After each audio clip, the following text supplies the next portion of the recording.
Good morning to everyone. It's of course good to be back.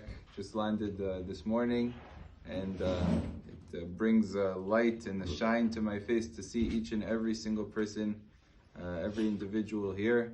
And B'ezrat Hashem, we are hoping to hunker down and to approach the month of Elul with a bang, with a koach of Torah and spirituality, B'ezrat Hashem.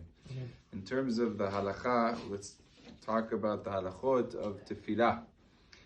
We know the importance of Tefila. The Gemara tells us in Masechet Shabbat that one time they came to the mother of not yet then born, but Rav Nachman, and they told her, the astrologers, they said that her son is going to be a thief.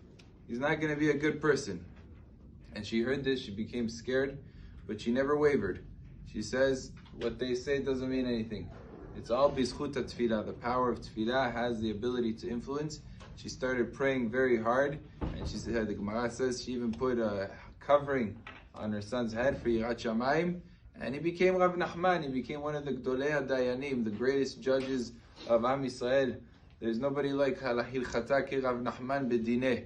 When it comes to dineh mamonot, every time halacha is like Rav Nachman. So he became what he became, and we just passed Tisha B'Av, and when it says Al Na'arot Bavel Sham Yashavnu Gam Bachinu, that Am Yisrael, when they reached the rivers, the banks of the rivers of Bavel, they began to cry.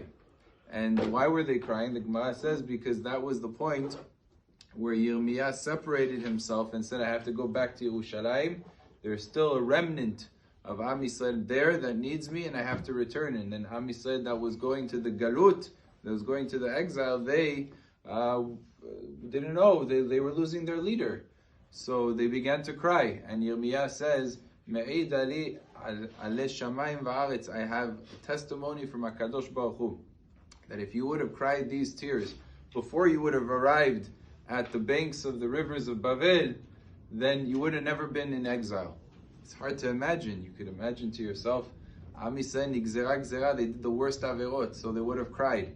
Okay, but at the end of the day, the gzera was already said and locked in, and it was already done. People were already sent out of Eretz Yisrael. The galut already began. But if you would have cried before you reached Bavel, you would have gone right back. And you know who knew this secret? Nebuchadnezzar, none other than him. He understood the immense power of Tefillah, and therefore he also commanded Nebuzaradan, the top general, to not let Am Yisrael stop even for a minute, because if they stop, they're going to go ahead and they're going to cry to their HaKadosh Baruch Hu, and if they cry to HaKadosh Baruch Hu, it's going to be reverse, U-turn, and they're going to head back to Yerushalayim. So you make sure that they don't pray. He understood the koach of Tefillah. Nebuchadnezzar realized how much power we have in Tefillah. So B'ezrat Hashem, we'll talk a little bit of the halachot of Tefillah leading up to the Yamim Noraim, and we'll learn some of the halachot that pertain to that. Baruch Adonai Le'olam.